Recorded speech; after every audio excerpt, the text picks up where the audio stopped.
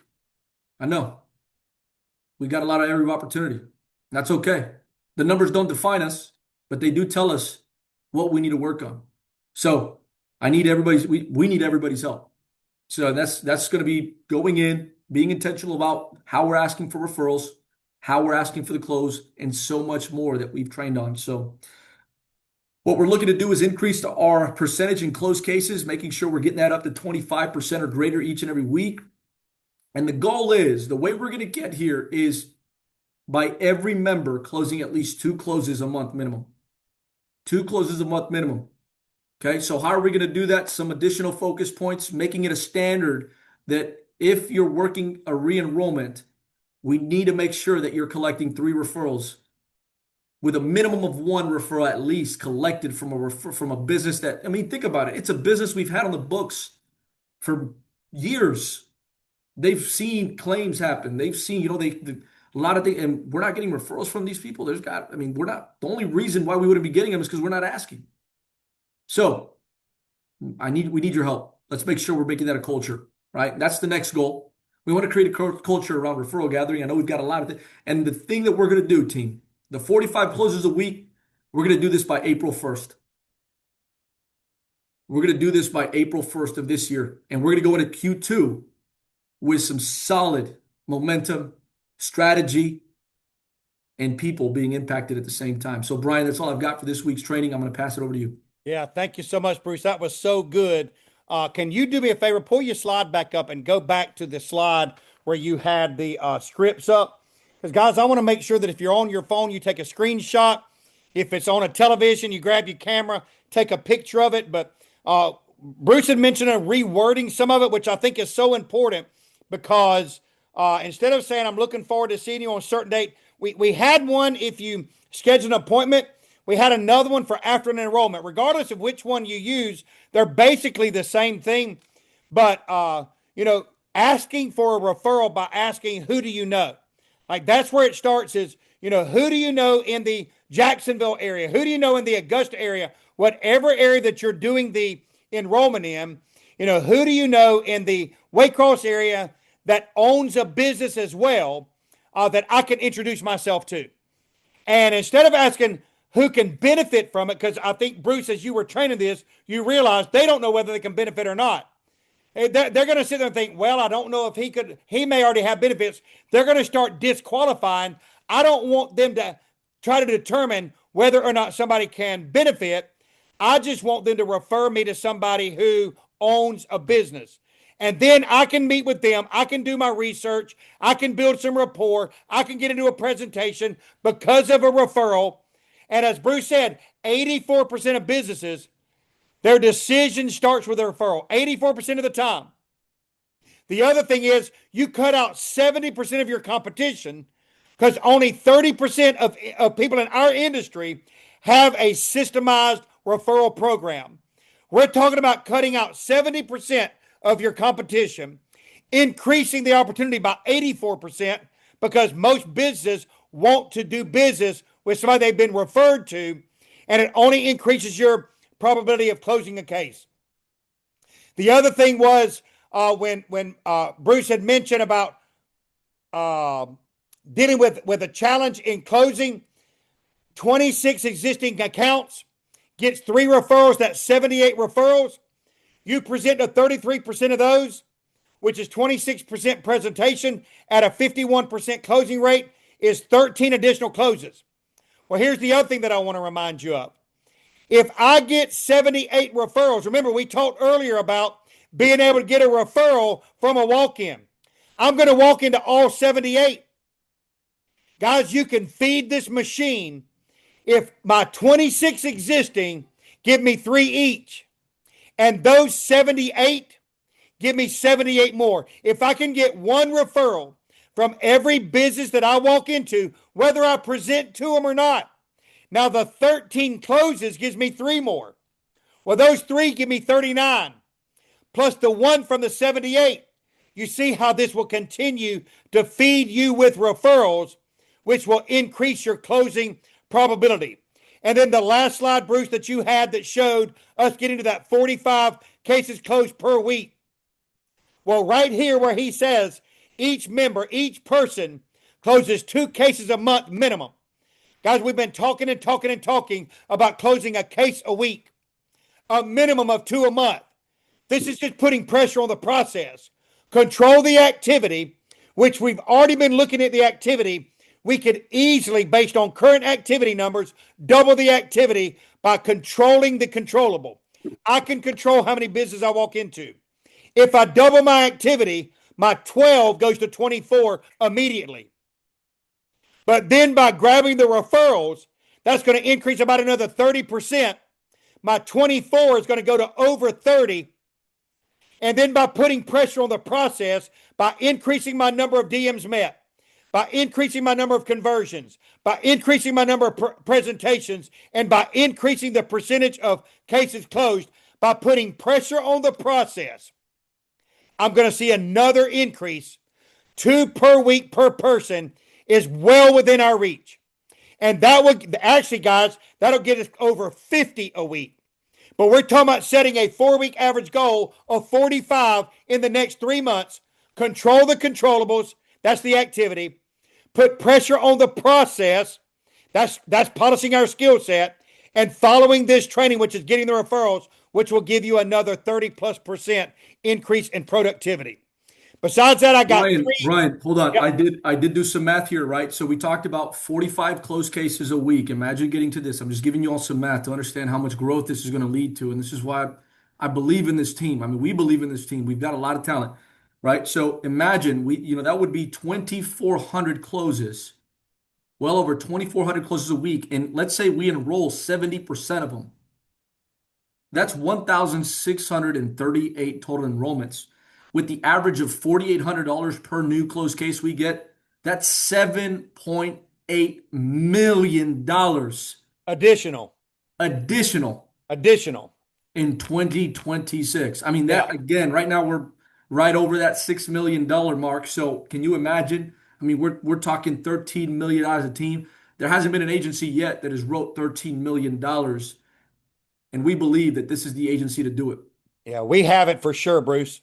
No doubt about it. So remember, control the controllables. That's your activity. That's your route building. That's your taking this training and applying it. Control the controllables. Put pressure on the process. Make sure wherever your numbers are, know your numbers. Work on getting those better. I promise you the results on the far right of that dashboard will increase if you'll do those few things. Besides that, this training is recorded. It'll be available online on our YouTube channel later this afternoon. So if you need to go back and recap it, please, if you're in an office, take some time to role play those scripts that were put on there. I know Bruce said he's going to be sending that out. If you're in the field, I see several of y'all logging in from the field. Thank you so much for your time. Next time you're in the office, make sure you're implementing role play. And please reach out to Bruce and I this week. When you take this referral, you apply it, you get result, because we're going to celebrate your wins Thursday morning at 7:30. Finish the day strong, guys. Love you, appreciate you, and we will see you Thursday morning, 7:30 a.m.